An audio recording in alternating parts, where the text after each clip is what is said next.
Good morning, and welcome to UUCC, the Unitarian Universalist Church of Canandaigua. We are a group of spiritual freethinkers who gather to celebrate life, build community, and better the world. Wherever you are on your spiritual journey, you are welcome here. I'm Karen Alvarez, your worship associate for this morning, and the service today will be led by Dick Gilbert. Thank you to everyone on this morning's worship team, also including music by Bill Meltz. Nursery Care for Children Under 3 by Melissa Jacoby, and Children's Church for Children 3 and Over by Laura Wink and Kaya Mills. If this is your first visit, welcome. We invite you to sign the visitor's book in the entryway. And whether it's your first visit or your 1,000th, we're glad you came. This service will also be live streamed to our YouTube channel. We will plan on continuing with hybrid worship services throughout the church year, so you can join us each week here in person, on Zoom, or later on YouTube. I have a few announcements to share with you today. If you have joys and sorrows to share this morning, please fill out a card and place it in the basket on the welcoming table at the back. If you missed the table on your way in, it's okay to go back and add your card before the end of the first hymn. This is the part for announcements. I do not have an updated announcement sheet, so I'm kind of going to wing it. Past couple of weeks, we've heard a lot of feedback about a need to learn more about the rise of right-wing ideologies, so let's do that together. We're encouraging curious members to check out the recorded webinar on combating fascism offered by UUA Side with Love. Whether or not you watch the webinar, join us in a book discussion on Jason Stanley's How Fascism Works on Tuesday, October 24th at 6 p.m. via Zoom. This is a no-pressure book group, so please come even if you haven't read the book in full. You can find links for the webinar and a sign-up for the book group in your latest UUCC email. Are there any other announcements for the good of the community? As we prepare to be fully together, I remind you to silence your phones and devices. We now enter a space of worship.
I invite you to join with me in our chalice lighting words as the flame is lit.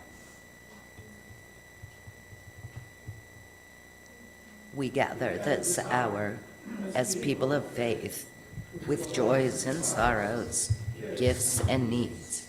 We light this beacon of hope, sign of our quest for truth and meaning in celebration of the life we share together. Through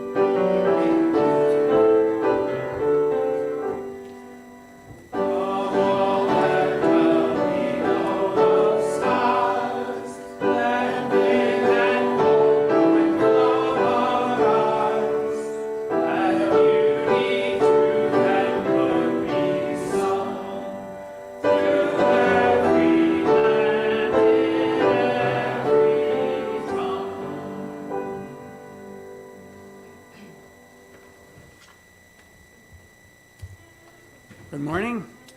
Good to see you. I will make one note of physical problems.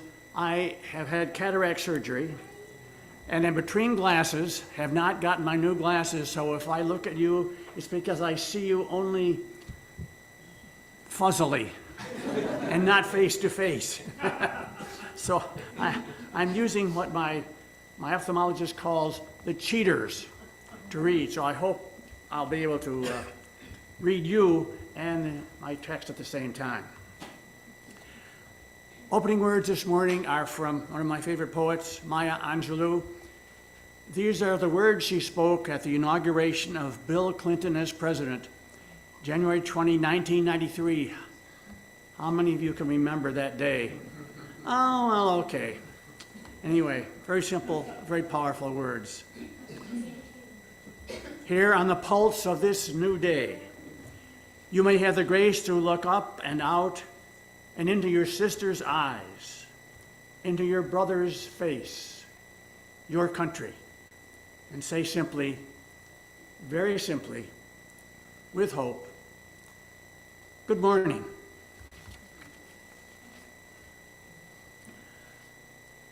Our opening hymn is in keeping with the theme of this morning's sermon, number 298, Wake Now by Senses, in the large hymnal by one of my colleagues, the Reverend Thomas Mickelson.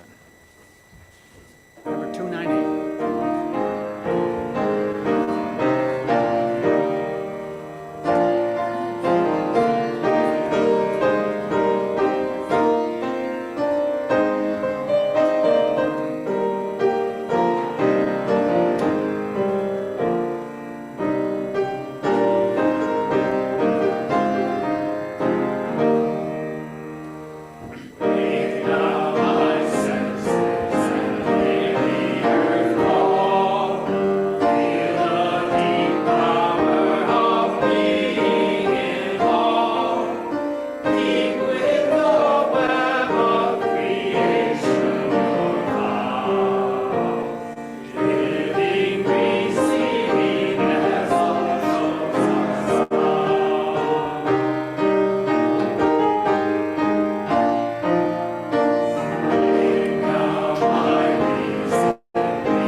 We are a community that holds one another in our celebrations and in our pain. Please bring your joys and sorrow cards forward now. Know that whatever your heart is holding today, whether shared or not, we are with you.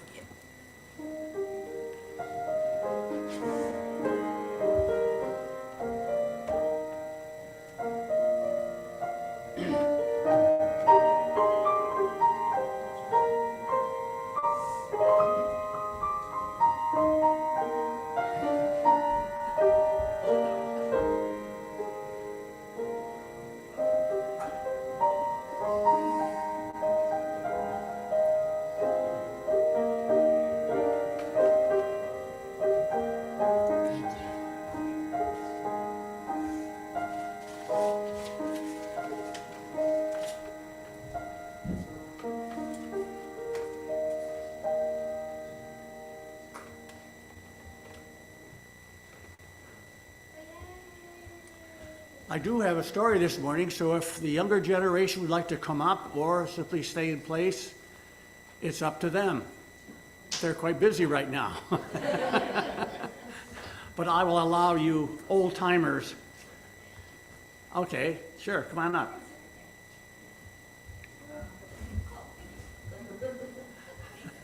They're a very bashful lot.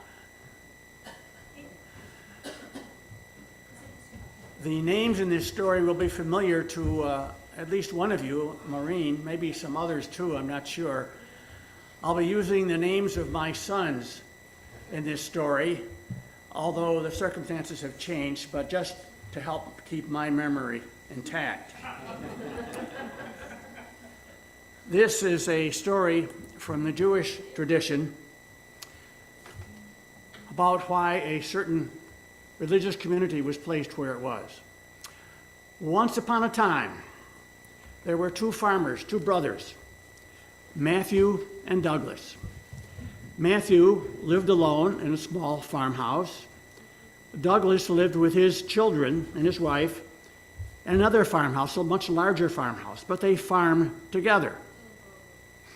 And so they were working in the fields one day. After all, this is harvest season.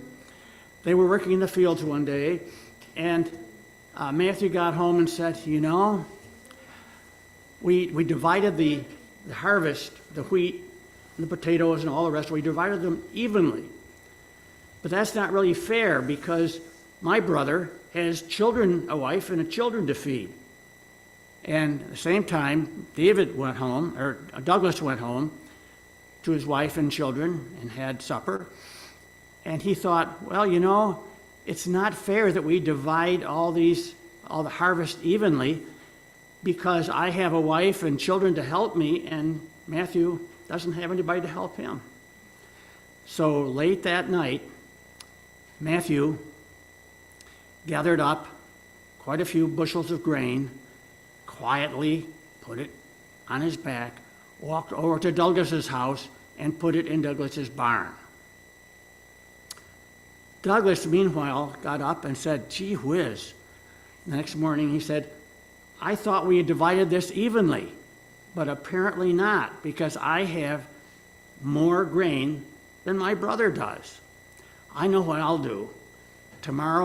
Late tonight, I will take 20 bushels of grain and take it to Matthew's house, because he needs it, to be fair. Well, Matthew got up the next morning and said, gee, we started counting out the bushels of grain, and he said he still had the same number of bushels of grain. He thought, that's strange. I thought I had taken my bushels of grain to Douglas's house. Well, tonight I'll take 20 bushels of grain to Douglas's house, to be fair. And so he took that night, late at night, on his back, took 20 bushels of grain to Douglas's house. Meanwhile, Douglas had gotten up the next morning and said, gee whiz, I thought I had given all this grain to my brother, but I seem to have more. Well, on and on the story went, and the grain just never seemed to be quite fair, according to the brothers, Matthew and Douglas. And so one night, each of them at the same time had decided, I know what I'll do. I'll take 30 bushels of my grain to my brother's house. And that will make it fair. Well, Each brother loaded 30 bushels of grain in their carts. This is the old times. They had old carts and creaky wagons, not modern wagons that we have. And they were coming along, going up a hill, and the sun came out, and they saw each other, and they knew just what was happening. The more they gave away to their brother, the more they seemed to have. And in fact, there is a song in our hymnal, Magic Penny, the more you give away, the more you have. Love is like a magic penny. And do you know what they called that place where they met on the hillside and discovered the brothers had been helping each other? They called it the Unitarian Universalist Church of Canandaigua, New York. And that is my story for the morning. Thank you for listening.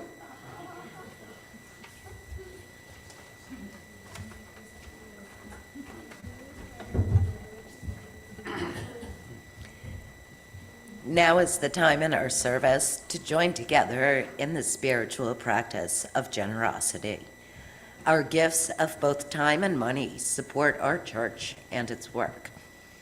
Each week, we would like to spotlight a group or committee and thank them for their gift of time. This week, the group is the fundraising team. If you are interested or have some fabulous ideas, we really like new ideas, for ways we can join together and reach out for fundraising ideas. Something other than bake sale, because I contribute that one a lot. But if you are interested in finding out more or sharing some ideas that you have, please reach out to me or Pat Mills. Abby and Kevin are also involved, so just reach out to any of us.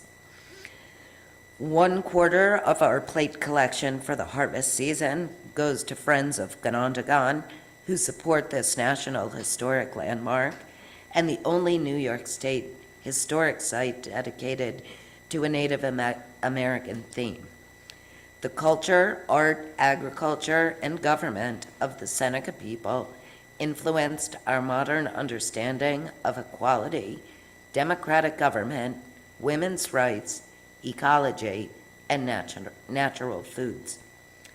You can give to this morning's offering by placing cash or a check into the basket or by one of the options on the screen. Please make a note that your gift is intended for today's offering. We now gratefully accept the offering.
So Bill and Kaya Mills are sharing a joy this morning that Pat is in a disc golf tournament this weekend in Canada, and also for being able to see Will, Kaya's brother, for dinner last night before he bikes around Cayuga Lake today.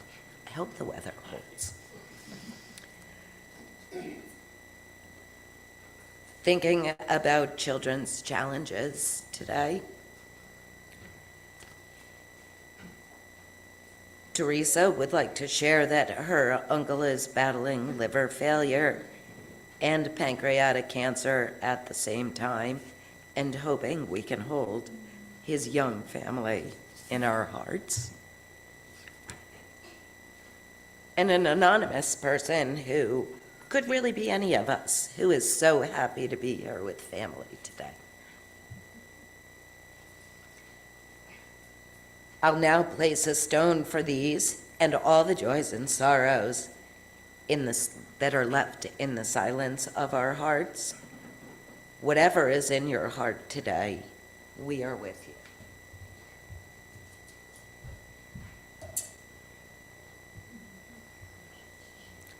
At this time, if there are any children who would like to attend children's church or nursery care, please go downstairs with Kaya, Melissa, and Laura.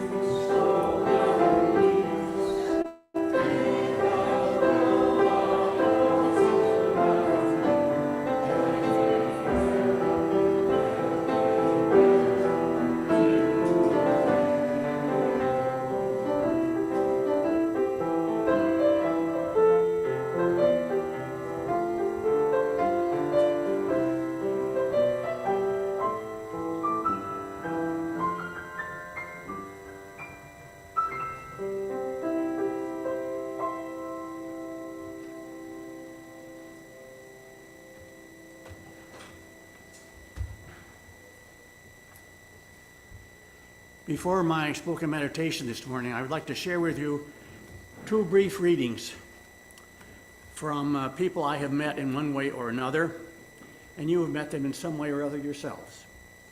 The first is from Thich Nhat Hanh.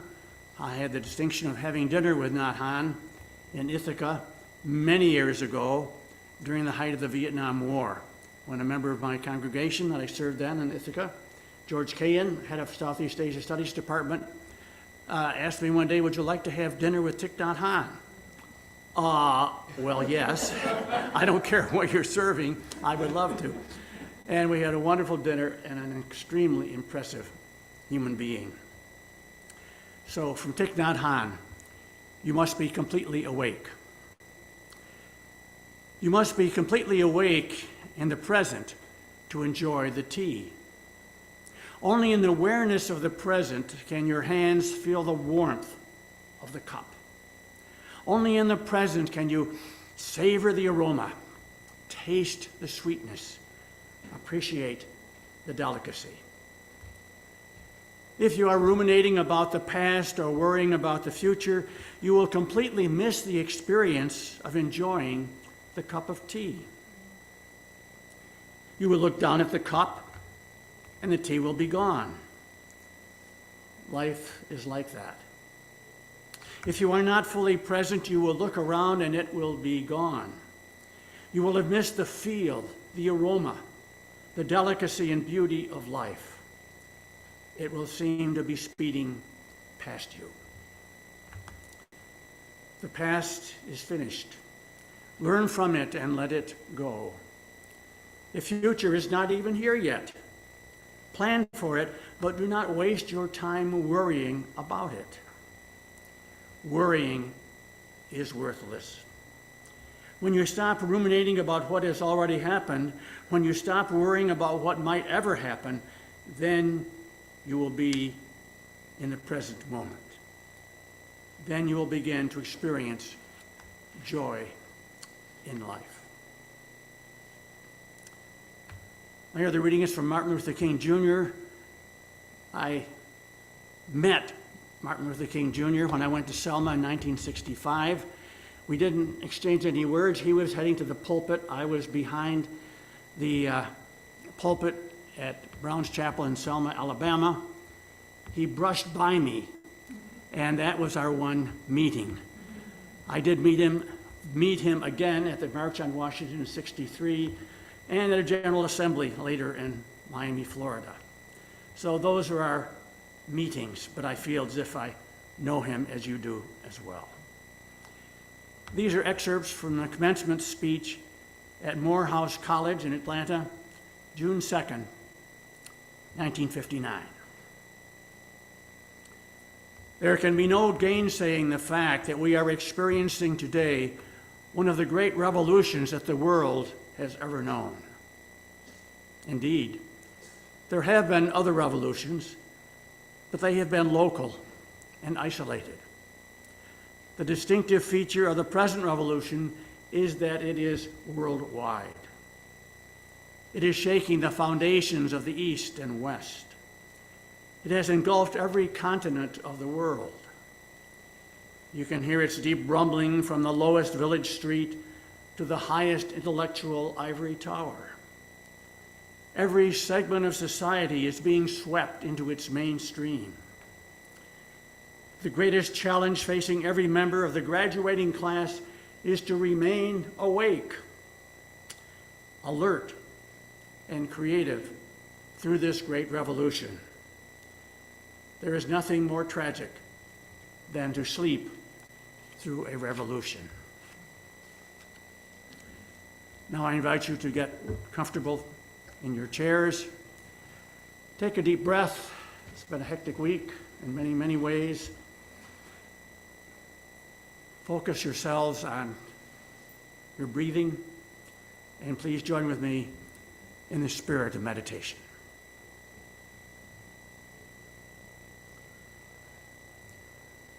We enter this house of worship in a time of deep reflection. The world we have known has been broken. We have seen and heard events we would not think possible. The security we have assumed has been challenged. Our spirits have been assaulted, and we experience pain. We seek to get back to the routines of our lives, those everyday rhythms and rituals that structure our being. We long for the normal, for the predictable, for the mundane. At such times, may we reach down to the deep places for strength. May we reach out to our neighbors with compassion. May we reach up for the noblest of which we are capable. Always, it seems, we are called upon to repair a broken world, to bind up the wounds of the human family, to center ourselves in turbulent times, to persevere when we are discouraged. It is time to take the deep breath, to prepare for the long haul, to collect our scattered selves. In the midst of a broken world, may we be healers. May we be menders. May we be those who build up, not tear down. In the midst of a broken world, let us keep the faith. And now let us be silent together.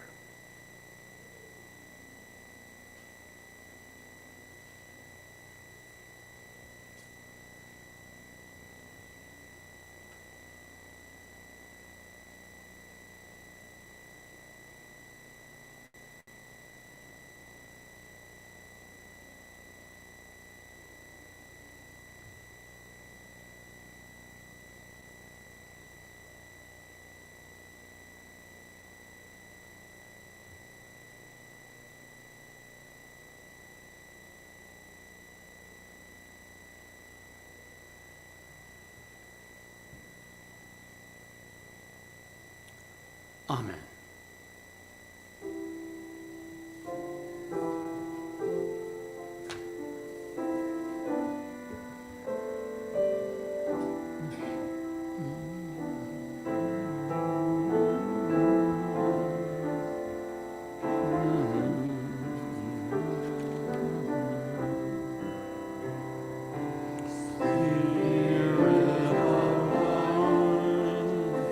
Come unto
on being woke, sleeping through a revolution. While there is a great deal of talk today about artificial intelligence, there is a dearth of conversation about natural ignorance. Which brings me to the current obsession with the term woke. Woke culture. Woke is one of those four-letter words that are mysteriously difficult to define.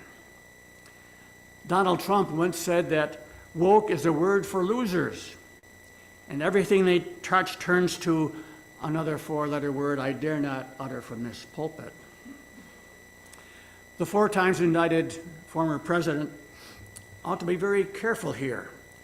He has raised millions of dollars from his legal troubles and assures us he will be president even if he has to do so from a jail cell.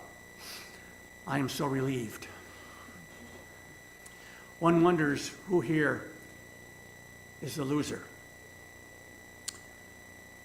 Florida Governor Ron DeSantis, Trump with a brain, he has been called.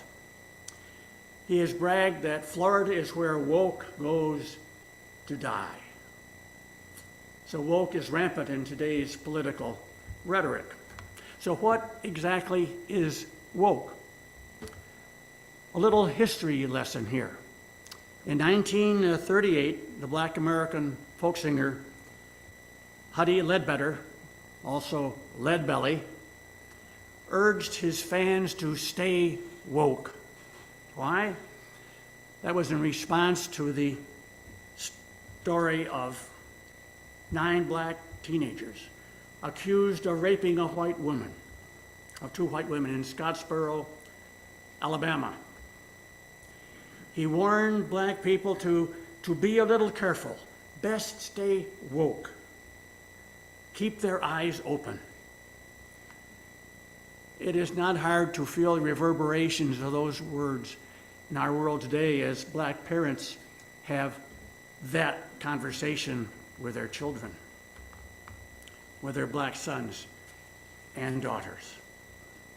In more recent years, woke has become associated with the Black Lives Matter movement, and then with other progressive movements. Now, hang on to your hats. I'm going to give you a lot of intellectual gibberish, but it makes sense. I'll try to go it slowly. It's very hard to understand reading it or hearing it. Conservative pundit David Brooks wrote in 2017, "To be woke is to be radically aware and justifiably paranoid. It is to be cognizant of the rot pervading the power structures." End quote. And woke has been more recently defined rather nebulously as a nebulous term stolen from Black American English, repurposed by conservatives as an epithet to express opposition to forms of egalitarianism they find ridiculous or distasteful. I'd like you to read that one back to me if you could. Anyway, in short, woke is just another word for liberal or progressive. Its utility is in its very ambiguity. Conservatives then argue for a great awakening, unawakening, that will roll back civil rights, gender-affirming health care, prevent women from having abortions, and so on and so forth. However, more important than the words of and the history of wokeism and the woke are the policies which have sprung from the anti-woke crowd. For example, Governor DeSantis, the aforementioned governor, has orchestrated a social policy that to me is quite frightening. Many books on race have been banned from the public schools of Florida because they disturb the students, and we mustn't disturb our students by making them feel shameful at slavery and lynchings and so forth. And these same schools are forbidden from teaching CRT, critical race theory, which actually is not taught in public schools, but is a concept in academia. It's much like seeing history through the eyes, through a racial lens, just as we might see history through a Unitarian Universalist or a feminist lens. It's a perspective looking at the history. So here is an effort to make Florida dumb. Such policies as inclusion, equity, and diversity are excoriated and forbidden by law. Even our Supreme Court has weighed in on this one. Undocumented people have been bused from Florida to cities and towns around the country, certainly to New York City, and then to Rochester. I don't know if any have come to Canandaigua or not. Though it does seem to me that when we are looking for workers and we find people eager to work, it's kind of a no-brainer. Even Mickey Mouse has been attacked as the Disney Corporation has resisted the so-called "Don't Say Gay" laws of Florida. And I welcome this awfully rare showing of corporate social responsibility, and welcome Mickey Mouse's attempt to save Florida from its governor. More recently, here's an example. The Charlotte County, Florida school superintendent, citing these same state regulations, said, "Books with LGBTQ plus characters are not to be included in classroom libraries or school library media centers," unquote. I say, what a shame. Florida students will miss study of, and here's my list, Socrates, Sappho, Sophocles, Aristotle, Julius Caesar, Nero, Leonardo da Vinci, Michelangelo, John Milton, King James I of England, Horatio Alger, Tchaikovsky, Walt Whitman, Emily Dickinson, Hans Christian Andersen, Dag Hammarskjöld, Willa Cather, Gertrude Stein, Virginia Woolf, Tennessee Williams, Elton John, and James Baldwin, a veritable who's who of Western culture. What strikes me about this anti-woke agenda is that it attacks virtually all the causes I have spent all my ministry supporting. It is an assault also upon virtually all the social justice resolutions of our Unitarian Universalist Association over the past 60-some years. My own awakening, if you can call it that, was gradual. Brought up not far from here, over in Bristol, conservative, small town, upstate New York. I was slow to understand something of what homosexuality meant, and slow to become a supporter of LGBTQ plus rights. I confess even now I am struggling to be pronoun accurate, and slow to recognize that the word queer, which in my day was a negative epithet, now is a positive description, a positive self-proclamation. So what was negative in my youth is now positive. I'm still struggling with this. I have come to a new appreciation of the woke words of Emma Lazarus on the Statue of Liberty. Give me your tired, your poor, your wretched refuge seeking to be free. I lift my lamp beside the golden door. Brave words, not well recognized across the length and breadth of this country. In high school, over here at Canandaigua Academy, there was just one black family in my day. Louis played football. I didn't get to know him very well at all. We simply played football together. My first civil rights demonstration was from my second-year class in seminary. We picketed the Woolworth store in nearby Watertown, New York, where the board of trustees of the Woolworth Corporation was meeting because they were refusing to admit blacks to lunch counters. This was in 1962. And while I have preached on the legacy of Thomas Jefferson, a Unitarian, I cannot escape the fact that he owned slaves and exploited Sally Hemings. I am still struggling with what racism means to me and in my community. Diversity, equity, inclusion. They are out of style and without meaning now, at least in Florida, as well as, according to the Supreme Court, across the country. Florida, whose governor wants the whole nation to reflect the values of the Sunshine State, a frightening prospect to entertain. Florida is becoming a place where enlightenment and compassion go to die. I am a Unitarian Universalist. I grew up a Universalist not far from here, who rejoices in celebrating a diverse community in which human rights includes all people, rich and poor, black and white, male and female, and so on. And even Republican and Democrat and independent. Diversity, equity, inclusion. I used to think in my apparently deluded past that these are good words, these are positive values. But these programs have been canceled in Florida's public colleges.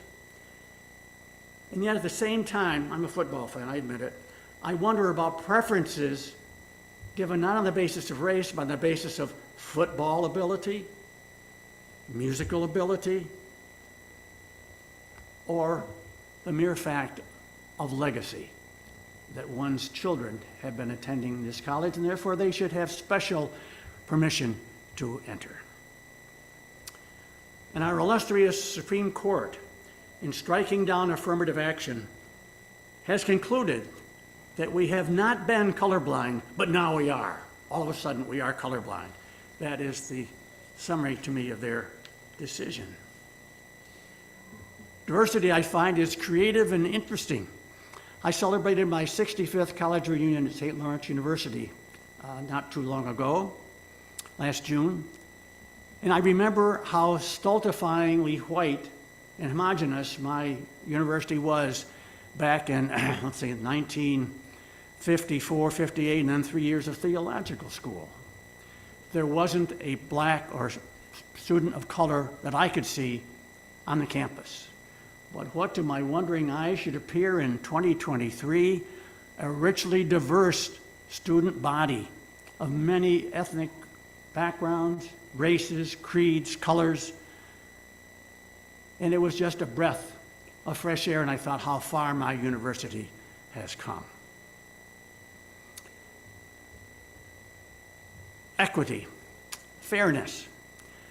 I've always thought fairness to be a virtue. In fact, I read the book by John Rawls, one of the great books, A Theory of Justice, in which he talks about justice as fairness. But what could Rawls know? After all, he's one of those elite Harvard professors. What could he possibly know about such matters? Harvard is just an elitist encampment for arrogant people who think they know it all, just like Yale University and Harvard Law School graduate Ron DeSantis. Inclusion. I always thought to include people in games, to be left out was to be exclusive. And I remember vividly how our older son, Matthew, in the story you just heard, our older son was so badly hurt when in nursery school he became the cheese and was derided by all those happy children dancing around him. The cheese stands alone. We probably played that game, but what have we thought about being the cheese who has to stand alone? Too bad, say the exclusive people. You have to man up, or maybe not, if you are included among the righteous. Who knew how woke I was, or how I tried to be woke? My moral universe has been upended by the new morality that says that homogeneity is good, diversity is bad. After all, what is fair for me is simply fair. And too bad about othering those who are not like me. After all, how much could they know when, after all, I know it all? In the eyes of some, Unitarian Universalism is woke, which is meant as an insult, of course. So what does being woke really mean? And is it dangerous to sleep through a revolution? Are we woke enough? I try to be woke. I only wonder if I am woke enough. Have I done enough to become aware of the world in which I live? My wokeness was challenged these past weeks with the uprisings in the Middle East, the terrible disaster that's happening there. Marshall McLuhan once wrote, "If the temperature of the bath rises 1 degree every 10 minutes, how will the bather know when to scream? What does it take to disturb us? What is our disturbance threshold? What will enable us to experience the quality of being disturbed?" As Annie Dillard puts it, to be disturbed is to wake up. I do hope, and dare I say pray, to be woke in my remaining years, to be awake to the issues standing before me in my community, locally, nationally, internationally, globally. And so here are my beatitudes for being woke. Blessed are they who are aware that Americans' life expectancy is on a downward slope, and that our lack for public health is perhaps one of the major causes of it. And blessed are those who, at the other end of the spectrum, struggle for nursery school care for our children, that they are woke to the differences among us. Blessed are those who are aware that the earth is warming at an alarming clip, and we are doing precious little to stem the tide. I affirm our interdependent web of being, of which I am a part, and you are too. Blessed are those who are aware that the quality of being disturbed is part of a good education. We need to understand that the brutality of slavery and hanging, our treatment of indigenous people, is disturbing. It ought to be disturbing. How else are we to learn? Educators call it cognitive dissonance, an important ingredient in learning. Black children need to know their history. White children need to know it even more.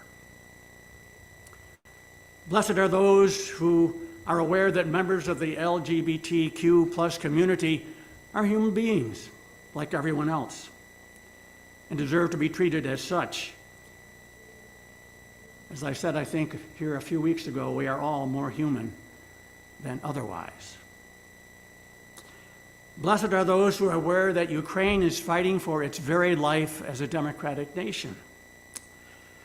Now, having tried all my life to be a peace advocate, I am in deep trouble here. I find myself uncomfortable as I urge my government to supply arms so the people of Ukraine can defend themselves. I am disturbed by what seems to me to be hawkishness, but more disturbed by naked aggression. Still wrestling with that one, trying to stay awake before it all. Blessed are the peacemakers of the Middle East who seek to transcend the history of the Holocaust and the oppression of Palestinians. Blessed are they who are trying to make some sense out of the senseless violence that has erupted there. I've been to the Holy Land twice, and I remember my trip to Gaza City with a UN group that was supplying basic needs for the people there. As we were walking, we got out of our UN vehicles, we suddenly saw a group of young Palestinian youth running toward us with rocks in their hands, cocking their arms to throw. Only then did we realize that behind us was a detachment of Israeli soldiers. The rocks were for them, not for us. But the seeds of hate are planted early. Blessed are those who are aware that Christianity is more than self-congratulations. How many people have you heard say, "But I'm a Christian"? However, it seems to me that to be a Christian is to understand that very tough ethic of Jesus of Nazareth, the gentle Jew who upset the merchant tables in the temple, who said it was easier for a camel to pass through the eye of a needle than for a rich person to enter the kingdom of God. Tough one these days in our capitalist society. Blessed is the biblically illiterate soul, a woke parent who suggested that the Bible, with all its sexism, licentiousness, and violence, might well be banned from our public schools on those grounds. Have you thought about it? Interesting. Blessed are those who are aware that our nation's debt has been 25% caused by tax cuts for the rich, not food stamps for the poor. In our fixation with the private, we are still dominated by classism. Blessed are those who are aware of a war on women and fight back in that war. Women's reproductive justice has been eviscerated essentially in our country by our Supreme Court, the so-called Supremes, SCOTUS. I can think of less attractive names for them. But with direct consequences. Every day in my email, I get requests for money so that women who are pregnant, who do not wish to carry their pregnancy to term, can leave states in the South, leave red states for blue states where abortion is, at least for now, illegal. Justice Alito, I am looking squarely at you. Blessed are those who are aware that people with guns kill people. It takes both a person and the availability of guns to make mayhem in our nation. Stand your ground and open carry policies are a recipe for violent disaster. And since when do millions of people who own guns constitute a militia? Look at the text of that Second Amendment. And why did Governor DeSantis want guns banned from one of his political rallies? Well, you ought to be armed at those. You ought to stand your ground. You ought to have open carry, Governor DeSantis. But no, he didn't want guns there. Why ever would he say that? And blessed are those who are aware that people all over this nation, many in red states, are risking their livelihood and even their lives in being awake, in being woke. And blessed are those who are aware of our nation's follies, but recognize that we make history, or history makes us. What we are witnessing in this anti-woke crusade is yet another march of folly.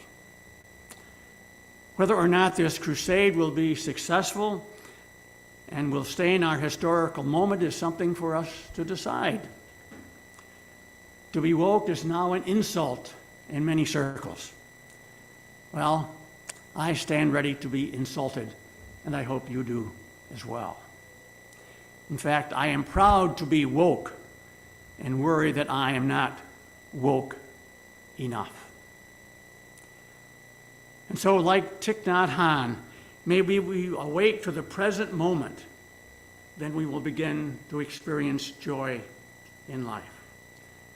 And like Martin Luther King Jr., may we not sleep through a revolution.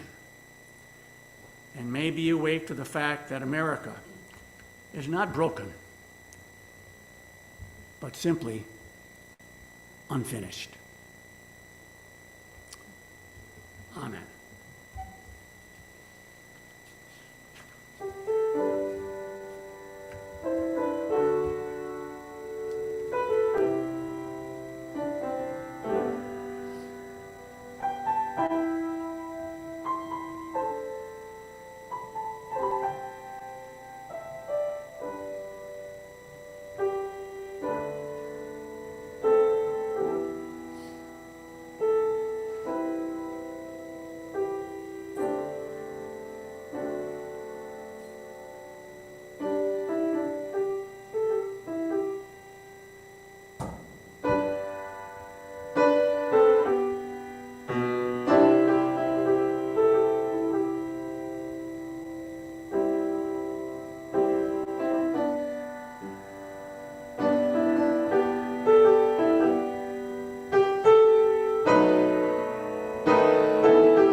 I've been coming here for quite a few years, and I have never yet figured out how Bill does what he does with his voice and his piano.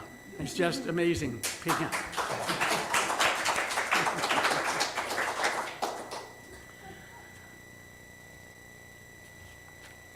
Our closing words are from the writings of Albert Camus. In the midst of hate, I found there was within me an invincible love. In the midst of tears, I found there was within me an invincible smile. In the midst of chaos, I found there was within me an invincible calm. I realized through it all that in the midst of winter, I found there was within me an invincible summer. And that makes me happy. For it says that no matter how hard the world pushes against me, within me there's something stronger, something better, pushing right back. Amen. Our hymn is number 322, Thanks Be for These.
Please join me in our words for extinguishing the chalice.